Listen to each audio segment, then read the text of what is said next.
Myanmar के अंदर इस वक्त लॉ एंड ऑर्डर के हालात एज यूजुअल ख़राब हैं और वहाँ पर सिविल वॉर अपने उरूज पे है। मुख्तलिफ स्टेट्स के अंदर मुख्तलिफ सेपरेटिस्ट ग्रुप्स जो हैं ये मिलिट्री जनता के साथ लड़ रहे हैं, लेकिन ऐसे में म्यांमार के जो बुद्धिस्ट मॉन्क्स हैं जिनका एक बड़ा गहरा असर भी रहा है मुल्क की सियासत के ऊपर, ये डिवाइड हो चुके हैं। इनमें से बेशुमार बुद्धिस्ट मॉन्क्स ऐसे हैं जो कि मिलिट्री जनता के खिलाफ हैं, लेकिन कुछ कुछ ऐसे हैं जो कि उनके हक में भी हैं। म्यांमार के अंदर जो सबसे ज़्यादा कट्टर एंटी मुस्लिम बुद्धिस्ट मॉन्क रहा है उसका नाम है विराथू। विराथू समेत बहुत से ऐसे मॉन्क्स हैं जो कि अब आजकल अपनी प्राइवेट फौज बनाने के चक्कर में हैं और वो भी मिलिट्री जनता की सपोर्ट से। विराथू को वैसे रोहिंग्या मुसलमानों की जेनोसाइड को सपोर्ट करने पे 2013 में कहीं वेस्टर्न मीडिया ने फेस ऑफ बुद्धिस्ट टेरर भी डिक्लेयर किया था। ये जो एक्सट्रीमिस्ट मॉन्क्स हैं वहाँ के, उनके आरएसएस जैसे ही नजरियात हैं कि हमें मुसलमान मुक्त म्यांमार चाहिए। अब ऐसे में ये रिपोर्ट्स आना कि ये जो एक्सट्रीमिस्ट मॉन्क्स हैं ये अपनी अपनी आर्मीज बना रहे हैं, ये बहुत ही चिंता की बात है। फौरी तौर पर देखें, ये जो आर्मीज हैं इनकी कोई एक ग्रुप नहीं बना रहा, मुख्तलिफ मॉन्क्स जो है वो मुख्तलिफ आर्मीज बना रहे हैं वहाँ पर, और सबके पीछे रिपोर्ट ये हो रहा है वेस्टर्न मीडिया में कि मिलिट्री जनता जो है वो इनके पीछे है। शुरुआती तौर पर ये एंटी मिलिट्री जनता फोर्सेस के खिलाफ यूज़ होंगे, लेकिन लॉन्ग रन में ये आर्मीज जो है ना इनकी मॉन्क्स ही ये मुसलमानों के खिलाफ यूज़ की जा सकती हैं। आजकल वेस्टर्न मीडिया के अंदर मुख्तलिफ जो एक्सट्रीमिस्ट मॉन्क्स हैं वहाँ के, वो मुख्तलिफ गांव देहातों में जाकर और लोगों को भाषण देते हुए और तबलीग करते हुए नज़र आते हैं कि आप आएँ और मिलिट्री जनता के जो अपोनेंट्स हैं उनके खिलाफ लड़ें। ये एक दीनी काम है।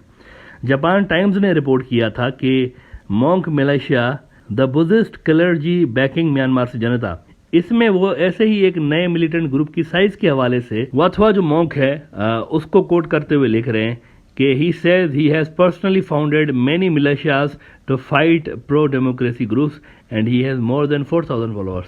तो काफ़ी बड़ा एक ग्रुप इसने भी बना डाला है। अब जैसा कि ये एंटी मिलिट्री जनता ग्रुप से लड़ने के लिए सारी कार्रवाई हो रही हैं, तो फिलहाल मिलिट्री जनता इनको सपोर्ट कर रही है, लेकिन इनकी जो फॉलोइंग है ये बेसिकली एंटी मुस्लिम आइडियोलॉजी की वजह से है। इसीलिए सूनर और लेटर दोबारा दे will start fighting against Muslim minorities of the Myanmar. जिस तरह आपको याद होगा कि रोहिंग्या मुसलमानों के खिलाफ भी शुरू में ये जो एक्सट्रीमिस्ट मॉन्क्स हैं इन्होंने इस जेनोसाइड को सपोर्ट किया था। इस वक्त आपको पता है कि 10 लाख से ज़्यादा रोहिंग्या मुसलमान बांग्लादेश के अंदर रहते हैं। दूसरा ये कि बांग्लादेश खुद भी एक बड़ा मुसलमान मुल्क है, लिहाजा इन एक्सट्रीमिस्ट बुद्धिस्टों के जो मिलिटेंट टोले हैं ना, ये फ्यूचर में बांग्लादेश को भी इंगेज कर सकते हैं। इसके अंदर पॉसिबिलिटी हो सकती है क्योंकि इनके जो लोग आजकल ये जमा कर रहे हैं ये ट्रेंड मिलिटेंट्स हैं, ट्रेंड। पहले जो इनके साथ होते थे ये लेमैन किस्म के होते थे, ऑर्डिनरी किस्म के नहीं होते। कोई प्लम्बर होता था तो कोई इलेक्ट्रिशियन होता था तो मॉन्क बने हुए हैं, लेकिन आजकल जो ये काम कर रहे हैं वो एक पूरी प्लानिंग के साथ कर रहे हैं। वैसे यहाँ पर यह भी बात जहन में रहे कि ये रोहिंग्या को भी बांग्लादेशी करार देते हैं, तो बांग्लादेश के खिलाफ एक ऑलरेडी इनके दिल में कोई ज़्यादा पॉजिटिव फीलिंग्स है नहीं। म्यांमार के अंदर एक बार पहले भी एक बड़ा बुद्धिस्ट रिवॉल्यूशन आ चुका है, जिसको वैसे म्यांमार की हिस्ट्री में सैफरॉन रिवॉल्यूशन कहा जाता है। 1980s में जो डिक्टेटरशिप के खिलाफ मुजाहरे वहां पर हुए थे, तहरीक चली थी बाकायदा, जिसके बाद आंग सान सू की पावर में आ गई थी। उस तहरीक के अंदर भी बुद्धिस्ट मॉन्क्स जो थे उन्होंने बड़ा रोल प्ले किया था। लेकिन आजकल ये जो एक्सट्रीमिस्ट बुद्धिस्ट मॉन्क्स हैं ये मिलिट्री जनता के साथ मिल गए। पहले ये इनके एंटी होते थे, इनमें से ज्यादातर जो है। अच्छा, वैसे एक खतरनाक बात जापान टाइम्स ने यह भी रिपोर्ट की है कि ये जबरदस्ती भी लोगों को रिक्रूट करने लगे आजकल। जैसा कि जापान टाइम्स की आप ये जरा रिपोर्ट देख लें कि तेगा, a spokesman of the Tez People Defense Force, a resistance group who goes by one name, said the figure was lower and that Wathwa's group forcibly recruited from villages. The recruiting tactics and the size of the militia's membership could not independently be verified। तो force जो recruitment से उसकी भी इतलात आ रही हैं इन नए groups के हवाले से। जब रोहिंग्या जेनोसाइड हुई थी तब इन एक्सट्रीमिस्ट मॉन्क्स के पास original militants as I said वो फोर्स नहीं थी, लेकिन उसके बावजूद आप देखें कि उन्होंने कितना ज़्यादा नुकसान मचाया था, पूरा रीजन डिस्टेबलाइज कर दिया था। इस बार ये जो ऑर्गेनाइज्ड मिलिटेंट्स अपने यहाँ भर्ती कर रहे हैं और मिलिट्री जनता इनकी हेल्प कर रही है ना, तो इससे फिर थ्रेट लेवल कई गुना रीजन के मुल्कों के लिए बढ़ सकता है, इंक्लूडिंग इंडिया। इंडिया के लिए भी बढ़ सकता है क्योंकि डिस्प्लेसमेंट इस बार इंडिया के अंदर भी हो सकती है। लेस देन 10,000 जो रोहिंग्याज हैं वो इंडिया के अंदर रहते हैं, लेकिन उसके बावजूद इंडिया उनसे भी तंग है और उनको भी वापस भेजने के लिए हाथ पांव मारता है। और हजारों जो रोहिंग्या मुसलमान हैं उनको पहले ही ये बांग्लादेश शिफ्ट कर चुके हैं, हजारों को। 10,000 इनसे बर्दाश्त नहीं होती और बांग्लादेश के अंदर वैसे 10 लाख से ज्यादा मौजूद हैं।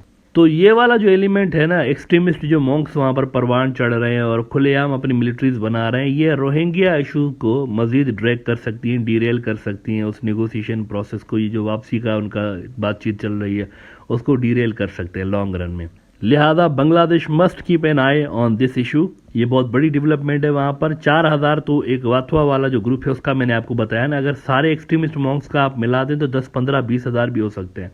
और हो सकता है ये सारे जो मॉन्क्स हैं ये फिर एक कंबाइंड प्लेटफॉर्म भी बनाएं, ये भी बहुत बड़ी पॉसिबिलिटी है। इसीलिए बांग्लादेश को ये जो इथनिक वहाँ पर सिविल वॉर चल रही है, मुख्तलिफ इथनिक ग्रुप्स मिलिट्री जनता से लड़ रहे हैं, इसके साथ साथ ये जो रिलीजियस एक एक्सट्रीमिज्म वहाँ पर पैदा हो रहा है ना, जो कि दोबारा सर उठा रहा था तो पहले से ही वहाँ पर, तभी तो ये रोहिंग्या का इशू पैदा हुआ ना, ये तो रिलीजियस एक्सट्रीमिज्म का नतीजा है वहाँ पर। लेकिन अब ये दोबारा असल में सर उठा रहा है, वहाँ पर जो रिलीजियस एक्सट्रीमिज्म है ये दोबारा सर उठा रहा है और ये रीजन के लिए बहुत ज़्यादा एज एसेट खतरनाक होगा। रिलीजियस बुद्धिस्ट जो है ना मॉन्क्स, इनका और मिलिट्री का जो आपस में कनेक्शन बना है बहुत सारे एनालिस्ट के नज़दीक, ये 2007 में जो सैफरन रिवोल्यूशन आया था जिसके बारे में मैंने थोड़ी देर पहले बात की, असल में 2007 में क्या हुआ था, अगस्त, सितंबर, अक्टूबर की जो 3 महीने हैं उसमें वहाँ पर बेशुमार जगहों पे बड़े बड़े प्रोटेस्ट हुए थे। और प्रोटेस्ट वो इस वजह से हुए थे कि उस वक्त वहाँ पर मिलिट्री की गवर्नमेंट थी, तो मिलिट्री गवर्नमेंट ने फ्यूल पर से सब्सिडी ख़त्म कर दी थी, तो फ्यूल महंगा हो गया था। तो जब फ्यूल महंगा हो गया तो स्टूडेंट्स ने और बहुत सारे लोगों ने तो प्रोटेस्ट वहाँ पर किए ही किए थे, लेकिन साथ साथ सितंबर के महीने में, अगस्त में ये प्रोटेस्ट शुरू हुए, सितंबर के महीने में मॉन्क्स वहाँ पर जुड़ गए थे, वो भी इस प्रोटेस्ट में शामिल हो गए थे। अब उसके नतीजे में इन प्रोटेस्ट में बहुत ज़्यादा शिद्दत आ गई थी, एग्रेशन इसके अंदर आ गया था और मिलिट्री जनता उस वक्त जो थी वो परेशान हो गए थे कि ये क्या हो गया। उसके बाद बहरहाल वो मामला तो उन्होंने जैसे तैसे हल कर दिया। तो मॉन्क्स से ये हमेशा खौफजदा रहते हैं। उसके बाद से लेकिन ये फिर हुआ है कि मिलिट्री जो है ना वहाँ की, उन्होंने स्पेशल अटेंशन देना शुरू की है इनको अपने साथ मिलाने के लिए, क्योंकि इनके जो मदरसे हैं, जो इनके बुद्धिस्ट मदरसे हैं, उनका उन्होंने देखा कि बड़ा कलीदी रोल है नेशनल पॉलिटिक्स के अंदर भी। जहाँ पर मॉन्क्स का झुकाव होता है तो इनके जो सपोर्टर्स होते हैं, जो चीफ मॉन्क का जहाँ पे झुकाव होता है तो ये सारे उसके पीछे लग जाते हैं। तो वहाँ से लेके इन्होंने ज़्यादा इन्वेस्ट करना शुरू किया है और बहुत सारे मॉन्क्स को वहाँ की मिलिट्री ज़मीन भी देती है और एक्सपेंसिव किस्म के गिफ्ट भी देती है अपने पास रखने के लिए, अपनी साइट पे रखने के लिए। इसी तरह के जो मॉन्क्स हैं आजकल जत्थे बना रहे हैं वहाँ पर एंटी मिलिट्री जनता रेजिस्टेंस फोर्सेस को कुचलने के लिए, और उनको आजकल यूज़ किया जा रहा है। लेकिन अगेन मेरा कंसर्न ये है कि जब ये यहाँ पर मिलिट्री जनता इस्टेब्लिश हो जाएगी ना, तो ये जो मॉन्क हैं they will start looking towards Muslim, क्योंकि इनकी जो पॉलिटिक्स रही है हमेशा वो मुस्लिम सेंट्रिक रही है। तो वो फिर मरहला ऐसा होगा जिस पे बांग्लादेश समेत जो बाकी रीजन के मुसलमान हैं उनके लिए ख़तरा पैदा हो सकता है, ख़ासतौर पर रोहिंग्या मुसलमानों के लिए।